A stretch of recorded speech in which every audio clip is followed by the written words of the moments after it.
Okay, so good afternoon. I'm Tamez Gain, and I'm from NASA Ames through CMU.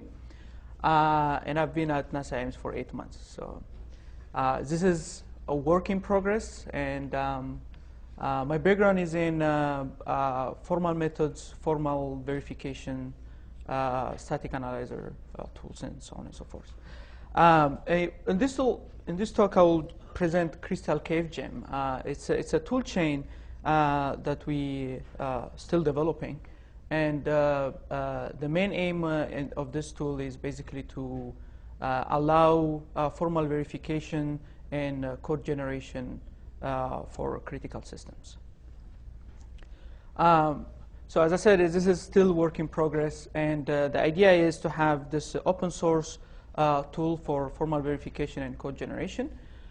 In this talk, I'll share some of the overall objectives, the architecture, and some initial results that we got from applying this tool on some case studies. This is a joint work with some colleagues from ONERA, the French Space Agency, and Arnaud Venet from NASA Ames. The rest of the talk will be scheduled as follows. I'll share a little bit of the contribution and objectives, and then I'll show what is this tool chain with special emphasis on the compilation and the formal verification tools. Especially, I'll show what sort of modeling language are we using, and the tools. Specifically, we have developed a tool based on logic to do model checking. And finally, I'll share some of the use cases we have applied to. So the overall contributions and objectives of this work is, well, we want to focus on model-based development and autocoding. And the idea is to basically concentrate on embedded systems modeled in Simulink. And we use Simulink to basically Simulink is translated to an intermediate language called Lustre. And this is a synchronous data flow language, and the auto compilation basically at the end produces C code. The main emphasis here is basically to use the right tool for verification at the right level, basically. We concentrate on control software here, basically aircraft controllers, FEDEC, safety architecture, so on and so forth.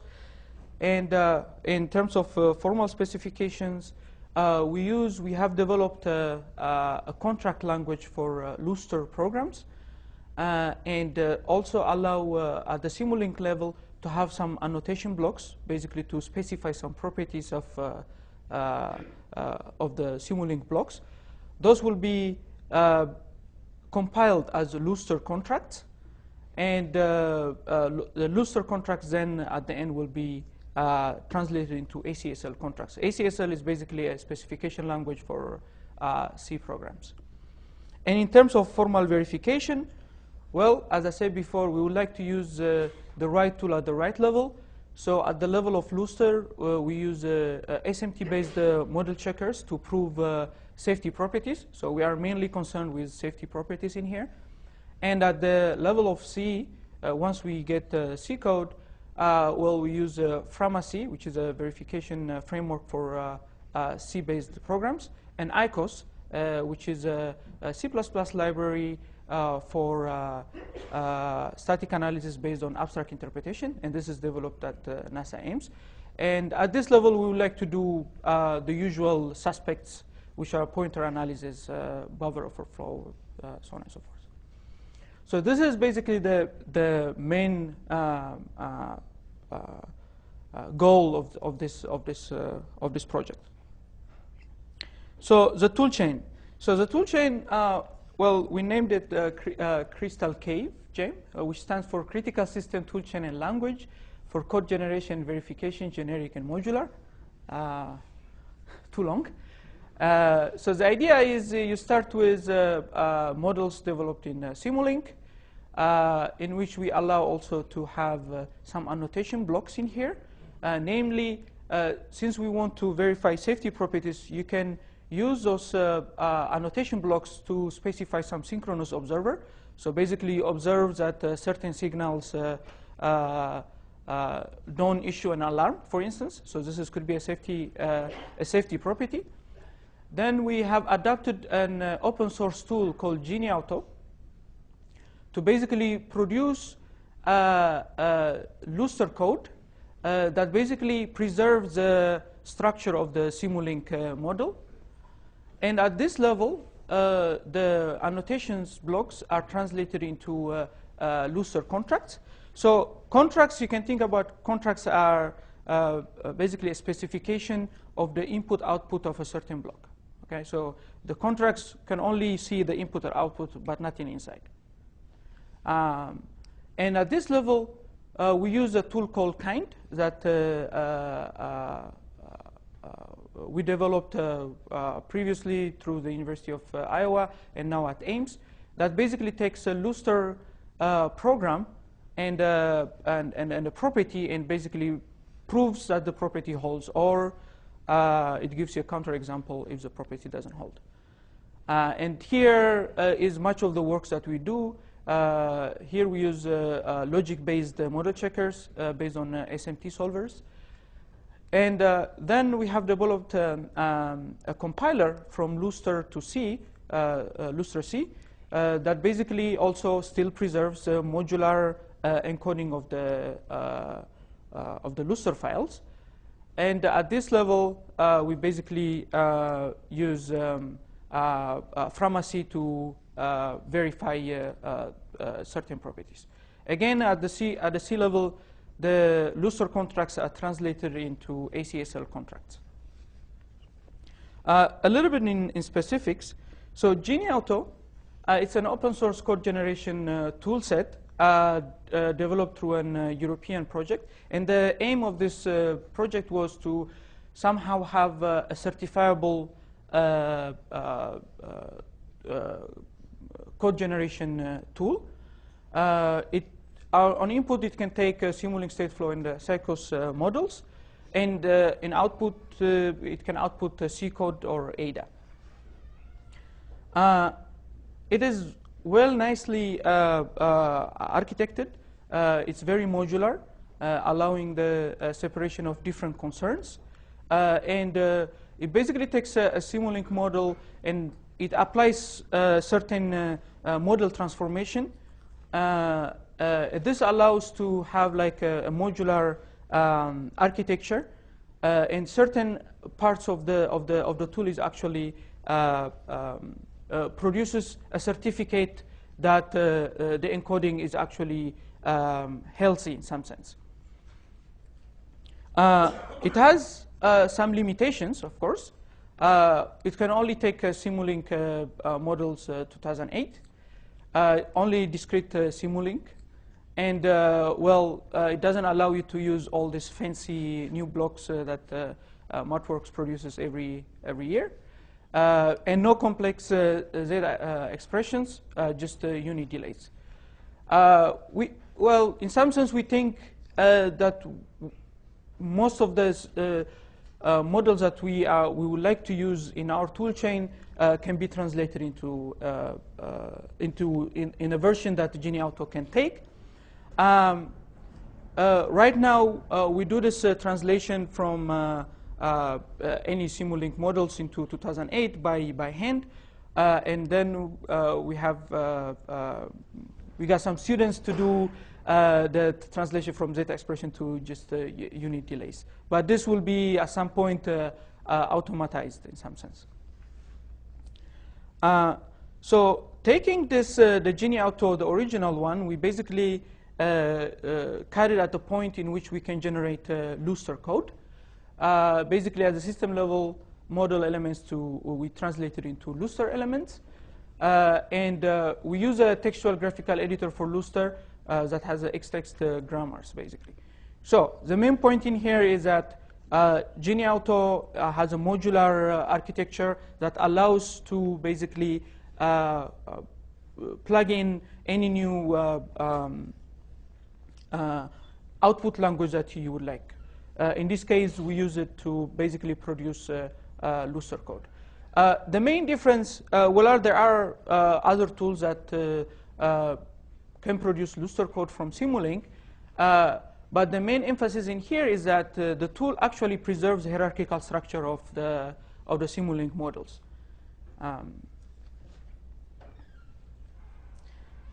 So we would like to basically compile specification. So ideally, so what we expect is that there is some sort of formal specification available for each node of the system. This could be specified at the Simulink level through annotation blocks.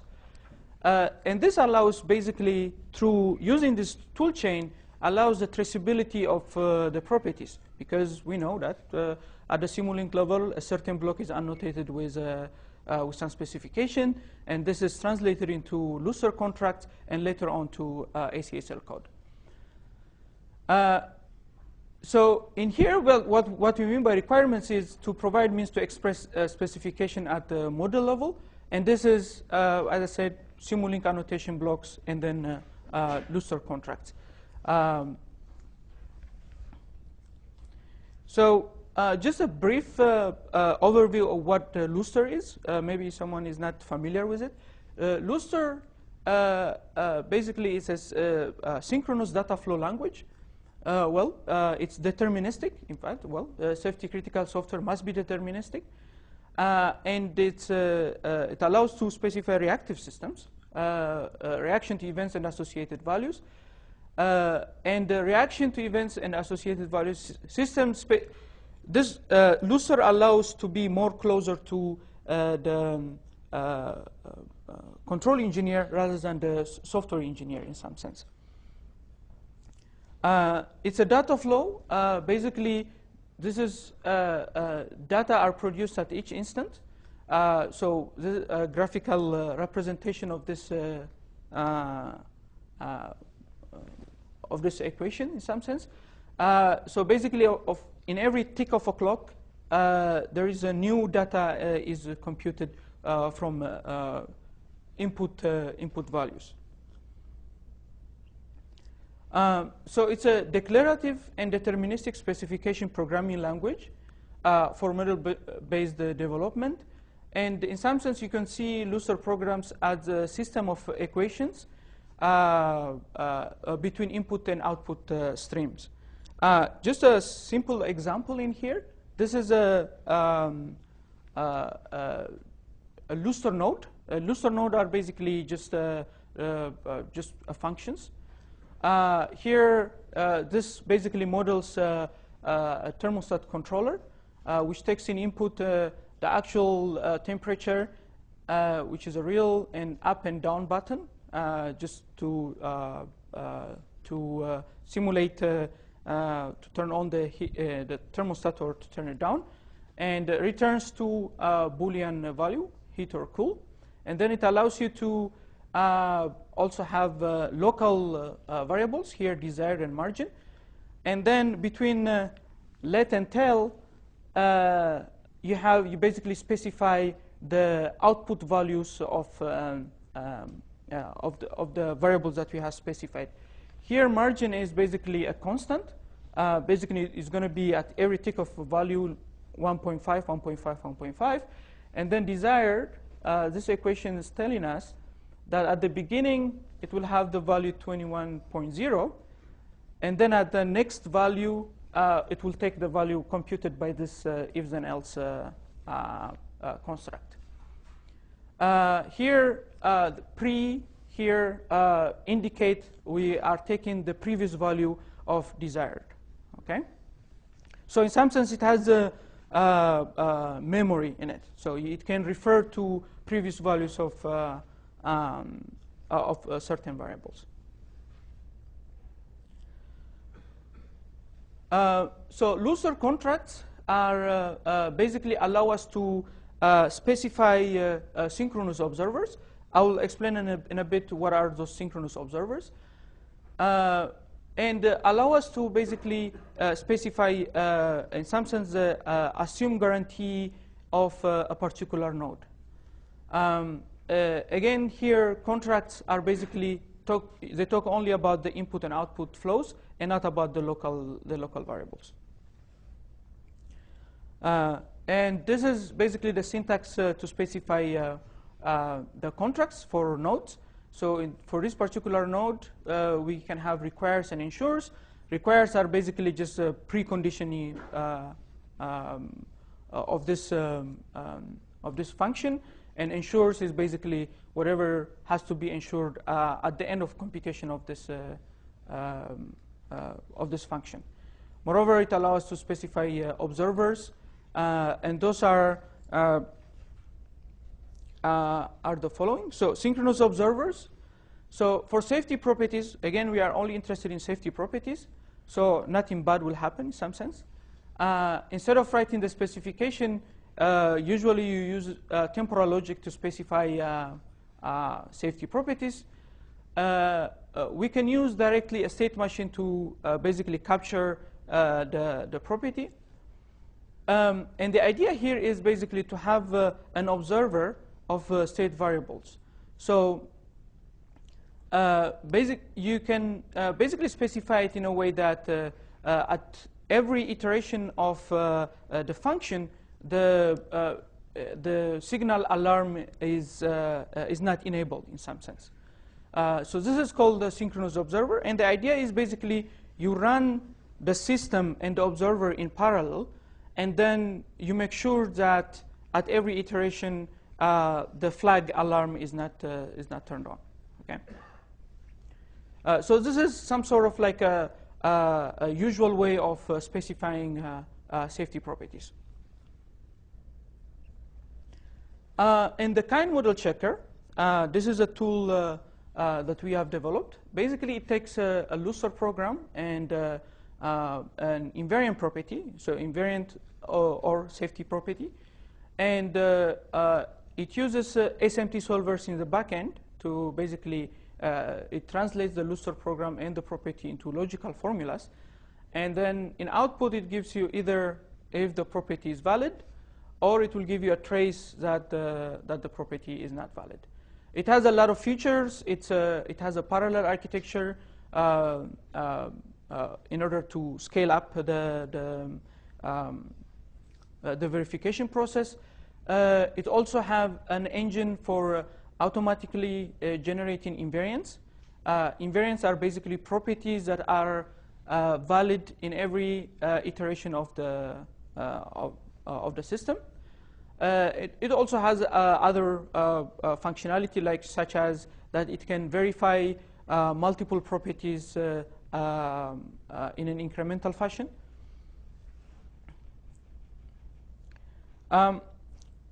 So now that I have briefly explained the translation from Simulink to Lustre and what tool we use at the Lustre level, the next step is basically to translate or to compile the Lustre programs into C or Java. In this case, I'll just go ahead and explain the C parts. So what we have done is basically we took a paper from 2008 in which explains a possible way of compiling Lustre program into C, and we basically implement this, and this is an open source version of that paper. It's actually the techniques explained in this paper is actually implemented in industry by a tool called SRL-Skate, and is basically in some sense a certified compiler, and it's mostly used in Europe. So the idea here is each node, we have a struct for each node describing all internal memories and states. So and for one state function for a single transition. Although it's a little bit less efficient than other compilation schemes, but it allows us to argue about traceability and of safety properties in some sense.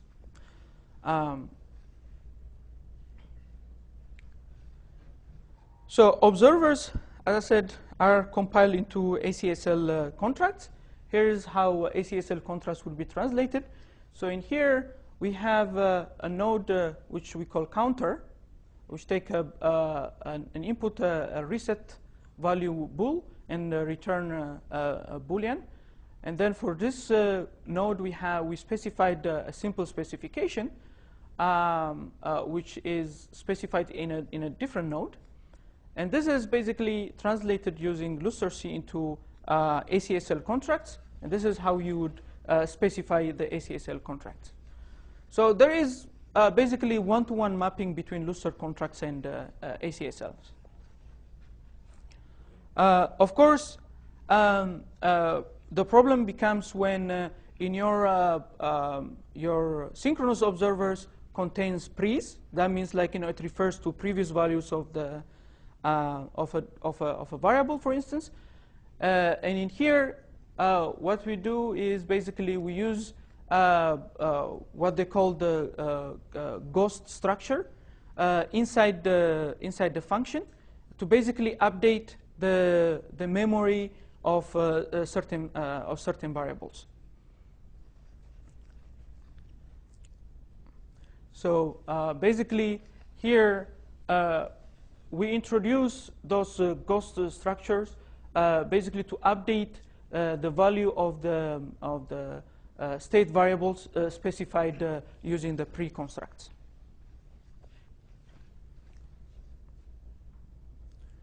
Okay, so this basically briefly explains the tool chain in some sense. We have applied to a couple of use cases. The first one is we had a student basically modeling a triplex voter with error management, and basically although it's a simplified model of a triplex voter, it has all the ingredients that you would expect from a sensor voter. And the idea here is that it takes an input 3 values from a sensor and basically computes a mean value of valid inputs. We also had error detection for this triplex voter. At the end, the system contained around 34 nodes and 476 block instance. The generated code for the main node is associated to a complex memory structure. So one of the things that we knew that we're going to hit is basically properties, usually the safety properties that you would analyze at the Luster level. Later on, if you try to analyze them at the C level, becomes very complicated. Because, of course, you need to explicitly say what type of memory structure you have in your C code. So we quantify this. This is well known. I mean, if you want to verify safety properties, it's better to do it at an abstraction layer a little bit up rather than doing it at the C level. So for this particular use case, we also annotated every node with some contracts. At the end, the output is that all contracts have been proved by the kind model checker. It actually usually takes around half a second to prove that property. Some of the properties were actually difficult to prove them, so it needed additional invariant into the